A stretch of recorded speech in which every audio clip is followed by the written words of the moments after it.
Hello everyone, I think आप सब लोग बहुत अच्छे होंगे। तो आज की इस वीडियो में मैं अर्थमेटिक प्रोग्रेशन का अगला पार्ट लेकर के आया हूँ। और इस पार्ट में मैं आपको बताने वाला हूँ कि पदों का योगफल जो अर्थमेटिक प्रोग्रेशन दिया गया होता है, उस प्रोग्रेशन के जो पद होते हैं, जितने भी उसमें टर्म होते हैं, उस टर्म का, उस पद का योगफल कैसे हम ज्ञात करते हैं, कैसे उन पदों का योगफल फाइंड करेंगे, उसके लिए क्या फार्मूले होते हैं और फार्मूले का इम्प्लीमेंट कैसे करेंगे। इसके पहले मैं पिछले वीडियो में क्या चीज़ बताया हुआ था उसको थोड़ा सा मैं रिकैप कर दूं। तो ये रहा पिछले वाले वीडियो का। इसमें मैंने अर्थमेटिक प्रोग्रेशन में मैंने बताया था कि अर्थमेटिक प्रोग्रेशन क्या होता है, इसको डिफाइन किया था, मैंने डिफिनीशन बताया था। और फिर डिफिनीशन बताने के बाद इसमें अर्थमेटिक प्रोग्रेशन के जो पद होते हैं, अगर उसके किसी पद का हमें वैल्यू फाइंड करना होता है तो हम उसमें एनवां पद कैसे फाइंड करेंगे, उस पद को कैसे निकालेंगे, उसके लिए फार्मूला बताया गया था कि श्रेणी का एपी का एनवां पद जो होता है वो t n is equal to, यहाँ पे जो ये है, t n is equal to a plus in the small bracket n minus one bracket close into d, ये फार्मूला होता है। इसके बारे में कल मैंने बताया था। अगर इसे आप अच्छे से जानना चाहते हैं और पढ़ना चाहते हैं तो आप पिछले वीडियो को देख सकते हैं। तो चलिए आज का हम शुरू करते हैं, आज का टॉपिक। तो जो एपी होता है, जो समांतर श्रेणी होता है, उन समांतर श्रेणी में टर्म्स होते हैं और उस टर्म्स जितने भी होते हैं उन सभी का योगफल कैसे हम फाइंड करेंगे, कैसे उसका सम निकालेंगे, उसके लिए 3 फार्मूले होते हैं मेनली। और जैसे सबसे पहला जो फार्मूला है ये है s n equal to n in the small bracket a n plus a one plus a n पूरे के बट्टे 2 और स्मॉल ब्रैकेट क्लोज। ये जो फार्मूला है पहला, और ये जो दूसरा फार्मूला आप जो देख रहे हैं ये s n is equal to n upon two in the small bracket a plus l, ये दोनों फार्मूला सिमिलर ही हैं। बस क्या किया गया है इसमें, इस एन को जो यहाँ, जैसे एक्चुअली यहाँ देखिए एन का इसमें मल्टीप्लाई होगा ब्रैकेट में, तो एन का मल्टीप्लाई तो ऊपर ही होता है, तो फिर 2 से डिवाइड है एन में भी और ए n plus a one plus a N में भी। तो इस वाले फार्मूले में क्या किया गया है कि इससे 2 को बाहर कर दिया गया है 2 के साथ, ठीक है, क्योंकि मल्टीप्लाई जब ऊपर वाला होगा तो वो तो एन में ही होगा, तो एन के अपान कर दिया गया है 2 को। और ए एन जो होता है, ये टर्म जो होता है इसको एल भी बोलते हैं, तो ए एन के यहाँ पे एल कर दिया गया है। तो ये दोनों फार्मूले लगभग सिमिलर ही हैं। चलिए सबसे अब एक एक फार्मूले को डिफाइन करते हैं। तो यहाँ पे s n equal to n in the small bracket a one plus a n whole के अपान 2 है। तो इसमें एन जो है हमारा कुल पदों की संख्या है, नंबर ऑफ टर्म्स, मतलब वो समांतर श्रेणी में एपी में कुल कितने टर्म हैं उसकी संख्या एन से इंडिकेट करते हैं। उसके बाद ए वन जो है उस समांतर श्रेणी का जो प्रथम पद होगा वो होगा ए वन, और उस समांतर श्रेणी का जो अंतिम पद होगा उसे हम इंडिकेट करेंगे ए एन से। जैसे अगर यहाँ पर देखिए इस क्वेश्चन में देखिए, ये एक एपी है, एक समांतर श्रेणी है, इस समांतर श्रेणी का ये प्रथम पद 88 है, 88 है, तो इसको हम इंडिकेट करेंगे ए वन से। और इसका अंतिम पद जो है 168 है, तो इसको हम इंडिकेट करेंगे ए एन से, ठीक। वैसे दूसरे फार्मूले में अगर देखिए आप, तो s n equal to n upon two in the small bracket a plus l है, तो यहाँ भी एन जो है नंबर ऑफ टर्म्स है, कुल पदों की संख्या है। और फिर इसमें जो ए है वो फर्स्ट टर्म में है, पहला पद है, और एल जो है वो लास्ट टर्म है, अंतिम पद है, ठीक। आते हैं तीसरा फार्मूला पे। थोड़ा सा तीसरा फार्मूला इन सबसे बड़ा है, ये भी काफ़ी अच्छा है। S n equal to n upon two in the square bracket 2a plus in the small bracket n minus one bracket close into d और स्क्वायर ब्रैकेट क्लोज। यहाँ पर भी जो n होता है ये टोटल नंबर ऑफ टर्म्स होता है, और a जो होता है वो फर्स्ट टर्म होता है AP का, और d जो होता है ये सार्वंतर होता है, कॉमन डिफरेंशिएशन। इसमें कैसे सार्वंतर निकालते हैं, इसके लिए मैंने पिछली वीडियो में बताया भी था कि हम जो AP होता है, जो समांतर श्रेणी होता है, जैसे यहाँ पे लिखा गया है AP 88, 96, 104, और इस प्रकार से जो लिखा गया है ये, तो इसमें अगर हमको डी निकालना है, कॉमन डिफरेंशिएशन निकालना है, तो हम एक जो अगला टर्म होता है उसके पहले वाले टर्म को घटा देते हैं अगले वाले टर्म से, मतलब 96 में से 88 घटाएंगे तो जो आएगा वही आपका कॉमन डिफरेंशिएशन होगा। या कोई ज़रूरी नहीं कि ये केवल इसी में से घटाने से, कहीं भी आप घटाएंगे इसमें 2 टर्म को, तो 104 में से 96 सब्ट्रैक्ट करेंगे तब भी जो आएगा वो भी जो होगा वो डी ही होगा, कॉमन डिफरेंस ही होगा, ठीक है। उम्मीद है आपको ये तीनों फार्मूले समझ में आए होंगे।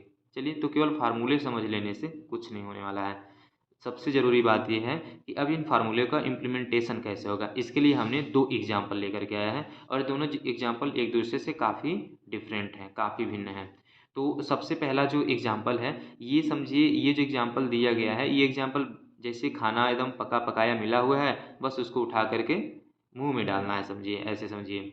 तो ये इस प्रकार का क्वेश्चन है, बहुत ही नॉर्मल क्वेश्चन है, बस समझाने के लिए हमने इस एग्जाम्पल को लिया है। यहाँ पर कहा जा रहा है कि दिए गए एपी मतलब arithmetic progression 88, 96, 104 dot dot dot 168 में 11 टर्म है, मतलब 11 पद हैं, इनका योगफल ज्ञात करना है। तो अब 11 पद इसमें बता दिया गया, मतलब कुल पदों की संख्या जो है n हमको पता हो गया है। तो अगर इन तीनों फार्मूले फिर से अगर हम आते हैं तो देखिए, अगर हमें किसी भी समांतर श्रेणी के अगर पदों का हमको योगफल ज्ञात करना है तो हमें ये 3 चीज़ें लगभग पता होना चाहिए। उस समांतर श्रेणी में कुल कितने पद हैं इसको पता होना चाहिए, समांतर श्रेणी का प्रथम पद क्या है ये पता होना चाहिए, और अंतिम पद क्या है ये पता होना चाहिए। अगर अंतिम पद नहीं पता है तो अगर हमें सार्वंतर पता है तब भी हम उस समांतर श्रेणी के कुल पदों का योगफल ज्ञात कर सकते हैं इन तीनों फार्मूले में से किसी फार्मूले का यूज करके। ठीक है, तो जरूरी हमें क्या क्या पता होना चाहिए, कुल पदों की संख्या जो है समांतर श्रेणी का कितना है, उसका प्रथम पद क्या है, और उसका अंतिम पद क्या है, या सार्वंतर क्या है। ठीक, तो इस अगर क्वेश्चन पर आइए तो इस क्वेश्चन में देखिए, इसमें प्रथम पद भी आपको पता है, इसका अंतिम पद भी पता है, टोटल नंबर ऑफ टर्म्स कितने हैं, टोटल इसमें पद कितने हैं ये भी हमको पता है। तो जैसे मैंने बोला ना, यहाँ सब पका पकाया मिला हुआ है भोजन का, तो यहाँ पर वैसी चीज़ है। तो हम क्या कर सकते हैं, इसमें से किसी, चाहे पहले या दूसरे फार्मूले का, इसमें पहला या दूसरा फार्मूले का किसी एक फार्मूले का यूज करके हम आराम से इसके पदों का योगफल ज्ञात कर सकते हैं। तो चलिए इसमें हम यूज करते हैं सबसे पहला वाला जो फार्मूला है, एस एन। तो एस एन कुल पदों का योगफल s n is equal to होगा n in the small bracket a one plus a n और पूरे के बटे 2 स्मॉल ब्रैकेट क्लोज। अब इसमें जो जो हमको चाहिए, हमको n चाहिए, तो n इज इक्वल टू पता है हमको टोटल नंबर ऑफ टर्म्स इस एपी में 11 है, तो 11 हो जाएगा। ठीक, उसके बाद हमको a1 पता होना चाहिए, तो a1 जो होता है इसका पहला पद होता है, मतलब 88 हो जाएगा। ठीक, उसके बाद हमको पता होना चाहिए ए एन, मतलब जो इस ए पी है इसका लास्ट टर्म क्या है, सॉरी ए एन है, ए एन पता होना चाहिए, तो ए एन जो है लास्ट टर्म है 168। अब इन तीनों जो वैल्यू दिए गए हैं हमको, इसको हमें इसमें पुट करना है इस फार्मूले में। तो s n is equal to, अब एन, एन का मतलब कितनी है, टोटल 11 है, in the small bracket a one कितना है 88 प्लस ए एन कितना है 168, लास्ट टर्म में 168 है, होल के अपान हो गया 2। तो फिर हो जाएगा इक्वल टू 11 यहाँ पर लिखिए, पहले ब्रैकेट को सॉल्व कीजिए, तो 88 और 168 और 88 जब आप ऐड करेंगे तो 8 8 16 6 कैरी 1, 8 6 14 और 1 15 5 कैरी 1 1 1 2, 256 अपान 2 आएगा। तो 256 अपान 2 आया यहाँ पे। चलिए एक बार और लिख लेते हैं, 256 अपान 2। अब 2 से ये जो हो जाएगा डिविजिबल हो जाएगा, कट जाएगा। कैसे? क्योंकि इसके वंश के प्लेस पे इकाई का स्थान पे 6 है, ये आपको पता होना चाहिए। अगर किसी भी नंबर, कोई भी नंबर दिया गया है, अगर उसके वंश के प्लेस पे अगर 0 2 4 6 या 8 है तो वो 2 से कम्प्लीटली डिविजिबल होता है। ये आप हमेशा लर्न रखिएगा, याद रखिएगा। तो 2 से हम इसको जब हम करेंगे, कट करेंगे, तो ये हो जाएगा 2 1 जा 2, और इसको जब करेंगे 2 से डिवाइड करेंगे तो 2 1 जा 2, 5 है, 5 में 2 से डिवाइड करेंगे तो 2 2 जा 4, 1 बचेगा, 6 जब लेंगे तो 16 हो जाएगा, 2 8 जा 16। अब आया आपका कितना 11, यहाँ कुछ भी नहीं तो मल्टीप्लाई कर दीजिए, 128 हो गया।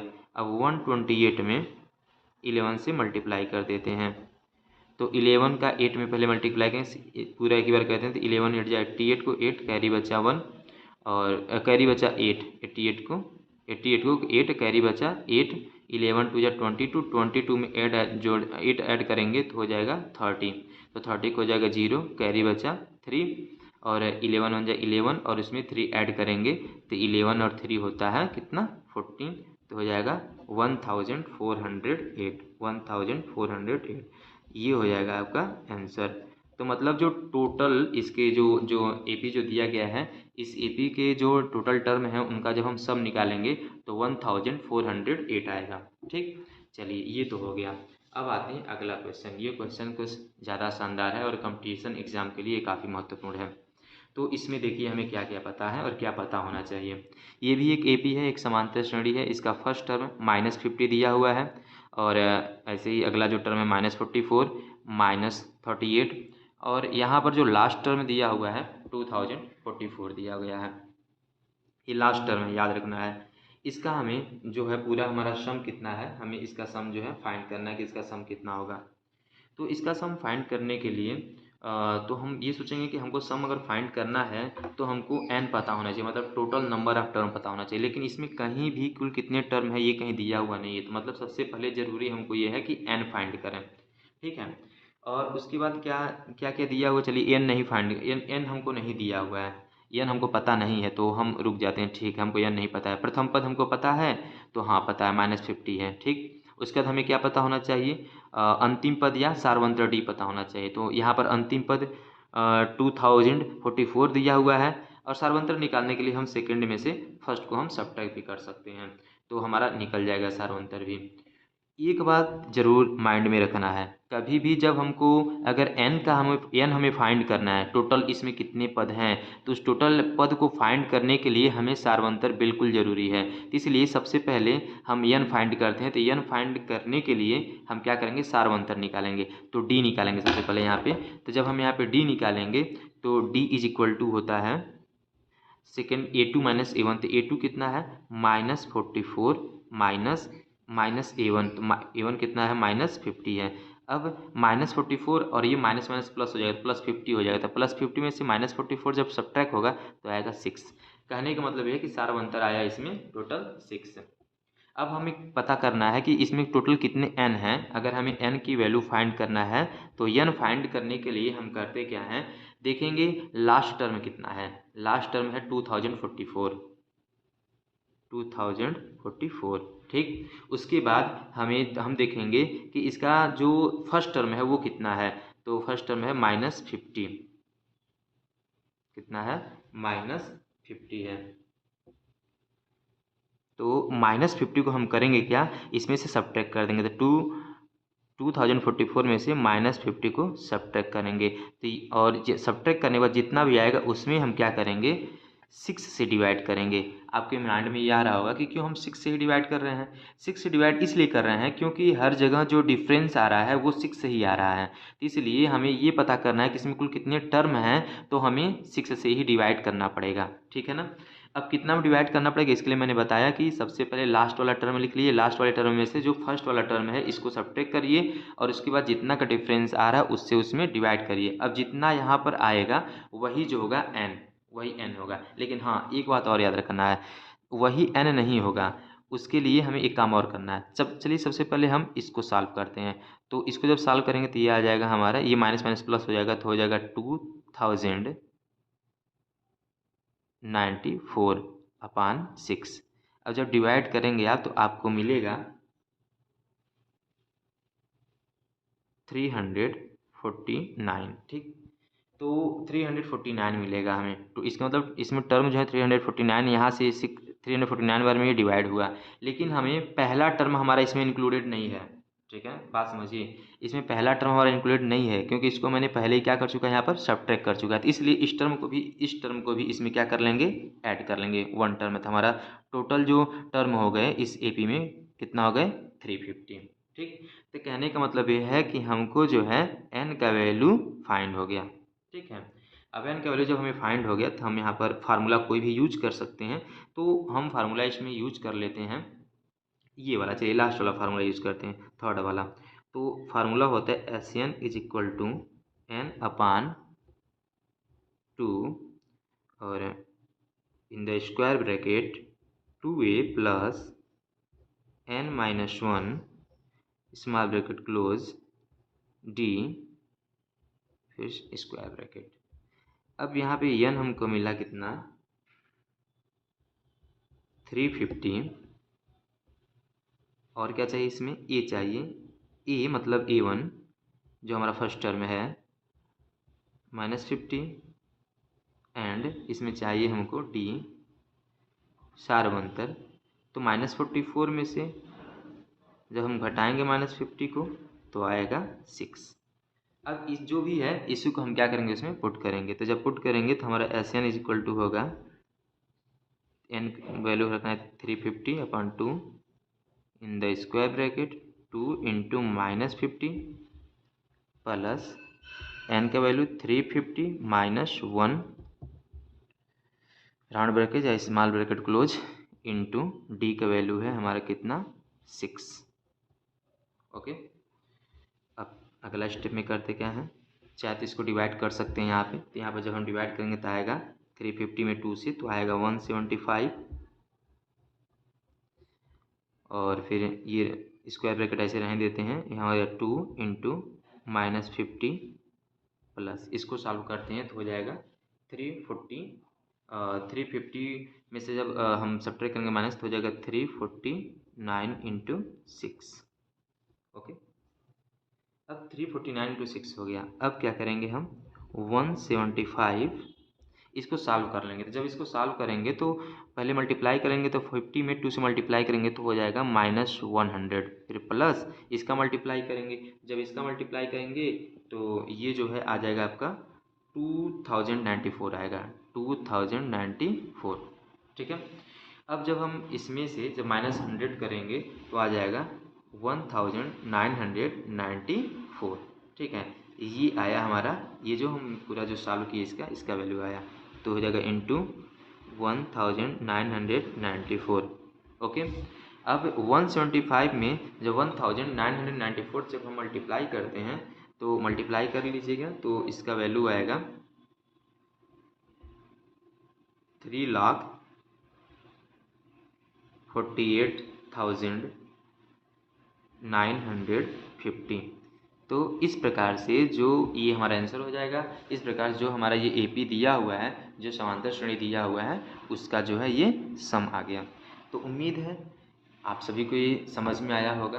तो आपसे एक रिक्वेस्ट है, गुजारिश है कि अगर वीडियो समझ में आई होगी, जो भी हमने समझाया अगर वो समझ में आया होगा तो वीडियो को लाइक करिएगा और शेयर करिएगा और चैनल को सब्सक्राइब करना मत भूलिएगा।